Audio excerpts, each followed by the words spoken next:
and welcome to the Wednesday edition of The Shed. You're very welcome along. I'm doing the show tonight to review Sunday's games, the Week 9 review, and talk about the Bills' great win against the Chiefs. Sorry, now I didn't get to it before. I'm just very busy here at home. We have a lot on at the minute. But I just said I'd run out here now and do, hopefully a quickish video and at least keep things up to date. So what I'm going to do is I'm going to just run through the games first. Just run through the games first and then talk about the Bills and the Chiefs after, because there are a few things we need to go through, which was an amazing Sunday night. So we start on the Thursday night game. So I got 9 right and 5 wrong this week. I had the Ravens right. They won 28-6 against the Dolphins. The Dolphins sacked Chris Gear, their general manager, the next day. They reckon there's going to be an awful lot more to go. There was a lot of trades done. Now, I ain't going to do much in the trade deadline tonight. We'll talk about that in the next show. But they were busy and they traded a few players. So I don't know what the Dolphins are going to look like for the rest of the year. Bears-Bengals, that was an absolute cracker. I picked the Bears. Bears won 47-42, but you couldn't write it. Joe Flacco, he had an absolutely outstanding game, still lost. Jamar Chase was very upset going into the dressing room. They were 42-41 up, and I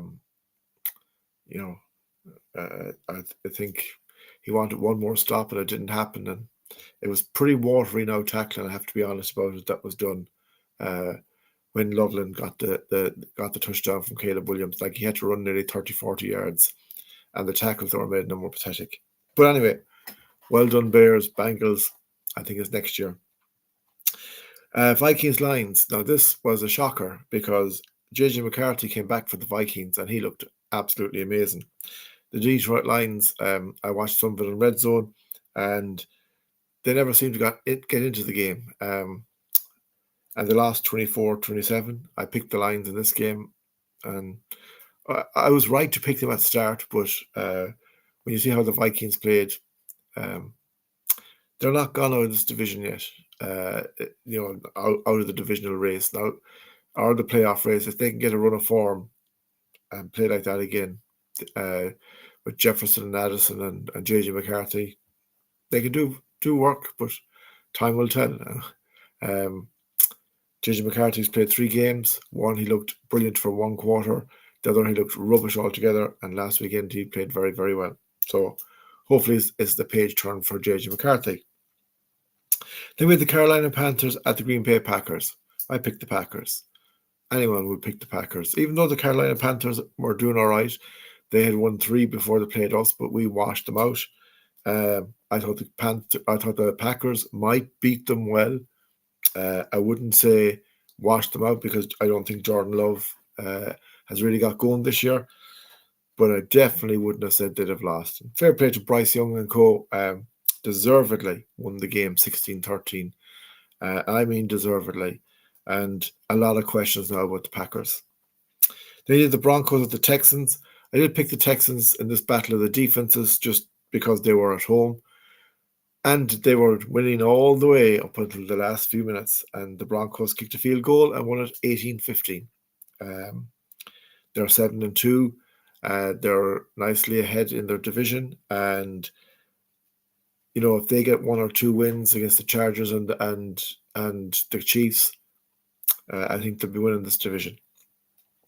Then we had the Falcons at the Patriots. The Patriots won 24-23. I did pick the Patriots. But if the Falcons had a kicker that could kick, it would have been a different result. But the Patriots got the job done. There was times where Drake May looked average and those times where he looked good. But everyone still thinks now he's a top-notch quarterback. And I think he will be. I just don't want to write, great things about him and then him hit a wall. Then we had the 49ers at the Giants. 49ers won 34-24. I picked the 49ers. Mac Jones played very, very well. Christian McCaffrey is the difference maker in that game. The Giants did all right too. They did put pressure on, and when you don't have a lot to aim at, like you've lost your number 1 receiver in Malik Neighbors, You've lost your number one running back, Cam Scadaboo, who was absolutely tearing it up.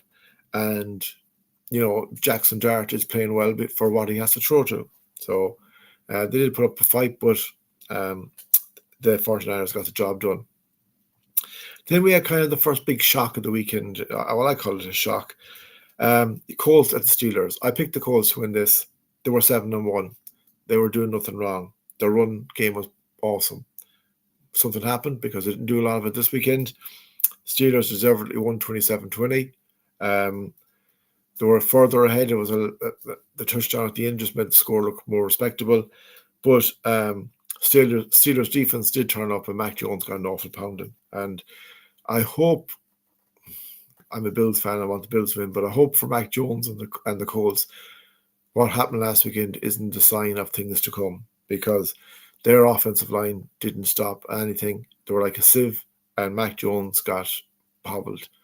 And from them doing so well and leading their division, you'd hope to see at least win it and get to the playoffs anyway. Then with the Chargers and the Titans, picked the Chargers. Chargers won 27-20. They were no more than the Steelers. They were more comfortable in that. The Titans never really were close enough to them to put it under any question. Then we had the Saints, the Rams. Matthew Stafford now apparently is the top quarterback in the NFL, going off some of the pundits. They won 34-10. They were pretty impressive. Puka Nacua was back. But just realised that the Saints are probably going to be the worst team in football right now. Tyler Shaw did start as the quarterback. But that's a rebuilding team. They're going to take 2 or 3 years to get up to being able to challenge for anything. Then with the Jaguars, the Raiders, this was a cracker too, even though it started out pretty slow. Jaguars won 30-29 in overtime, and really it could have gone to another play in overtime.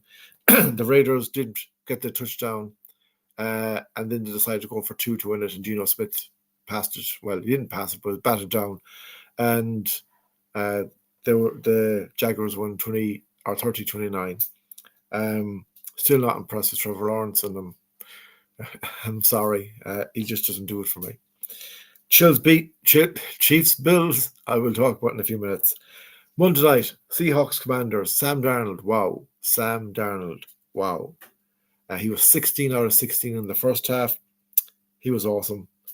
Seahawks won, picked the Seahawks 38-14. I picked them because of how well they were playing, but I also picked them because I didn't know Jayden Daniels would be back. But poor old Jayden Daniels, I am sorry for him.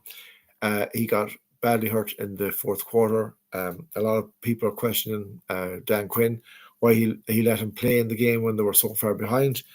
And he's going to be out for a long time, and they reckon he may be out for the season, but time will tell. Get well soon, Jin. And then the last game was Monday Night Football. I didn't watch it because I thought the Cowboys would cakewalk it. How wrong I was. Jacoby Brissett turned back the time to when he was playing, and he led the Cards to a 27-17 win, and they bullied the Cowboys. And in fairness, again, I'm not mentioning much about trades. Jerry Jones did go to New York Jets and get make a big trade in Williams, and Quinlan Williams, I think his name is, but I could be wrong. Forgive me if I am. I'll get it right for my next video if I am. But anyway, he's not a Micah Parsons, and it still doesn't cover up the giveaway Micah Parsons to the Packers. And there were the games. As I said, it was 9-5 for the season so far. I'm 90 correct, 45 incorrect, so I'm 2-1. I'm happy enough with that at the minute. I've been pretty solid every week except for week 5, where I absolutely hit the wall. I was 4 right and 10 wrong, but every other week has been pretty okay. It's usually about 2/3 right, so I'm happy enough. It's on average. Now, let us talk about the Chiefs at the Bills. So Sunday night rolled along, and for me, Sunday night was a game where either the Chiefs were going to be, they were the dominant team in the AFC, they were hitting their stride, had a wobbly start, But we're getting into rhythm. Got Xavier Worthy back fit. Got Rashee Rice back from suspension. And Mahomes looked... I had him as the number one quarterback in the league last week. And I was right to have. He was playing that well. We had an okay start. We were 4-0. Then we really hit the wall against the Patriots and the Falcons. We went to the bye 4-2. We beat the Panthers well, but I still wasn't content with saying we beat the Panthers 40-9 when our defense hadn't really made a statement in any of the games up to there. They did well against the Jets, but the Jets are rubbish. They did well against the Panthers, but the Panthers are no world beaters. But on Sunday night last, our defense, they made a statement. Now, the only bad news out of that statement is Michael Hoyt is out for the season with his Achilles. Now, I can't name everybody because I was as well named the roster that played Sunday night. But these are my guys on the defense where I say, well done. Cole Bishop, for me, best player in the defense. Awesome. Made plays when plays had to be made. He was closely followed by Maxwell Hairston, the rookie. And the great thing, and please God stay fit, Maxwell, is Xavier Worthy tried to outrun him numerous times, and he kept with him, and he was the dog.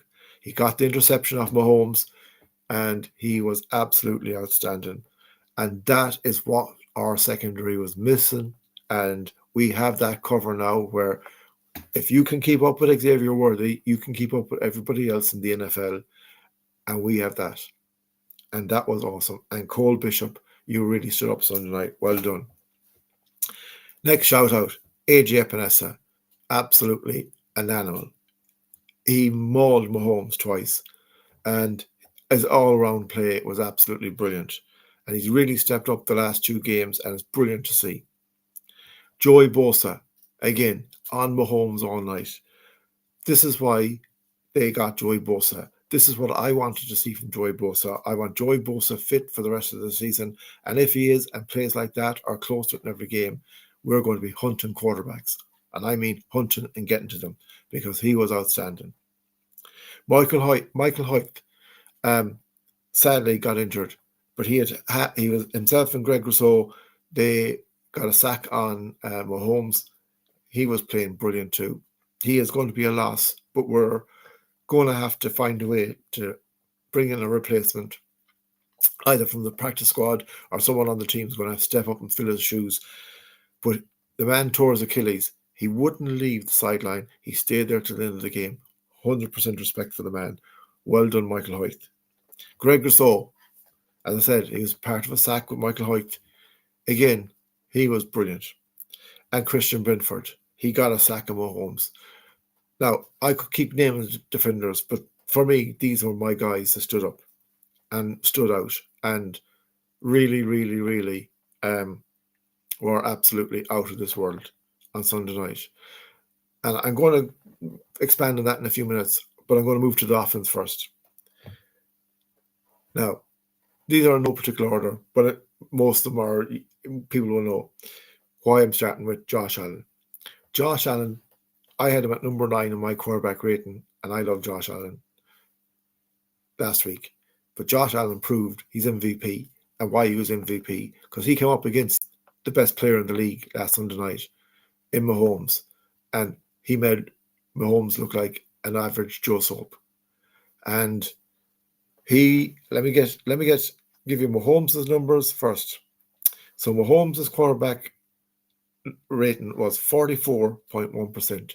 That's the lowest he's ever had in his NFL career. Josh Allen was 88.5%, 23 out of 26, right? He had a passing touchdown, no interception. That's his highest. Mahomes had no touchdown passes and 1 interception. I think Mahomes got 5 yards. Let me check the stats here now. Mahomes rushing 5 yards. That's his lowest ever, right? In the NFL. 5 yards since he came into the NFL. Josh Allen, let me bring it up here now. He had 6 attempts, 19 yards, 2 touchdowns. That was his passing record was 23 out of 26, 273 yards, 88.46 completion, and his average pass was 10.5 yards. Like, that is colossal. And that is when the big games come by, this man always turns up. Now, we'll talk more later on about Josh and Cole, because I could talk all night. James Cook was absolutely outstanding. 27 attempts, 114 yards. The Chiefs, I don't think, had given up 100 yards rushing in, I think it was 30 games or 30 months. I'm not sure. It was December 2 years ago or something like that. He didn't get a touchdown, but his average run was 4.22 yards and his longest was 17. But he was awesome. Ty Johnson, another guy, stood up. Two attempts, 8 yards, but he got his touchdown. And it's great to see that it's spread out. Dalton Kincaid really stood up. He had 6 receptions out of 6, 1 touchdown, 101 yards, 47 was his longest. He is the guy if he can stay fit, and please God he will. This is why they brought him in. This is a game changer. He is a game changer. Kahil Shakir, 7 receptions out of 8, 43 yards, longest 20. He was outstanding. Anything that was thrown to him. 1 was broke down, but he was brilliant. Now, let me just go in and name a few, but I have one more outstanding guy I have to name first. Reggie Gillen.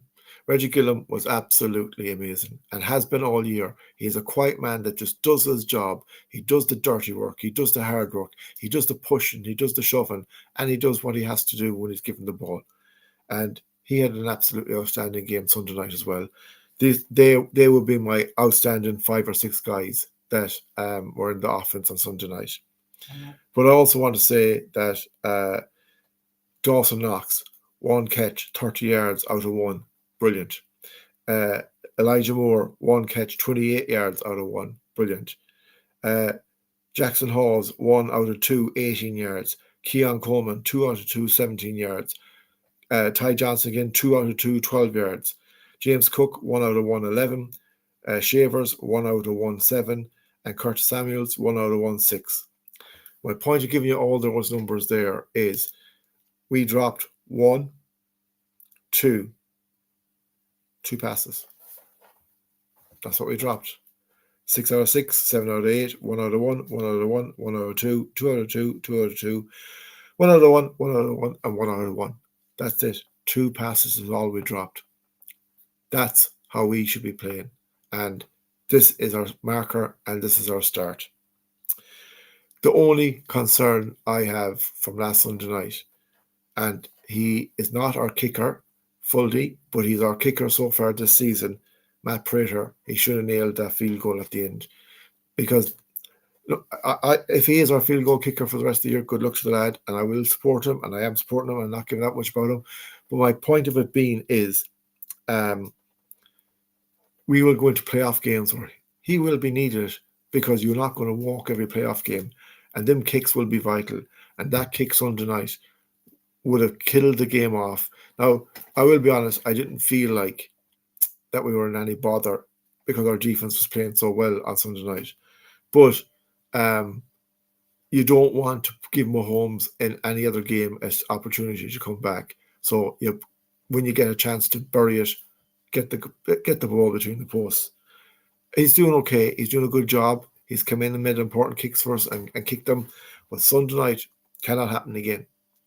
Right? If you're 40 points up or 20 points up and the game's over and you miss, so what?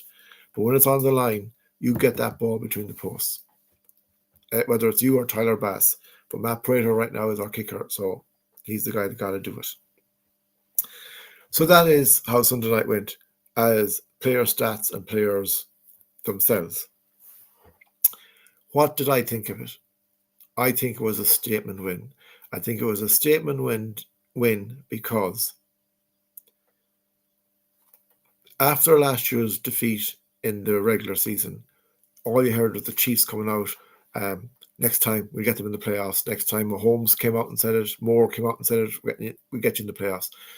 They were flabbergasted Sunday night because they were hammered. It's only a 7-point difference, but they were bet out the gate, and they were bet out the gate on the first drive.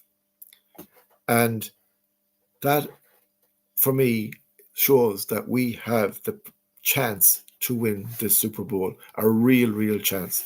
Before you're hoping, but that defense Sunday night that stood up, these are the guys now that have to do it. We've done it against the Chiefs. With the Dolphins coming up this weekend, let's go out and just give them a statement as well and say, bye-bye Miami, bye-bye Mike McDaniels, good luck, you're gone. Because it's time. We have to go out. We're chasing the Patriots, and the Patriots are a game and a half ahead of us. Now, we're a game behind them and played. So even if we win and they lose, we have to beat them and get ahead of them. So they are the number one team in the AFC East, and they deservedly are there at the minute. But we have to keep the pressure on. A, we have to secure, worst case scenario, a wildcard spot, playing well. B, we want to get to be number one in the AFC East for a 6th consecutive year. So that's probably the main goal at the minute. And C, we need to get the number one seed in the AFC because we had an early bye week. And if you get that, you get an extra weeks off and then an extra week to rest. Everything then comes through Buffalo and comes through Highmark up to the Super Bowl.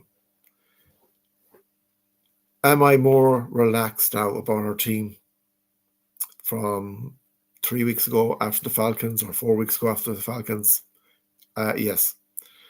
And the Patriots, because they were two shockers.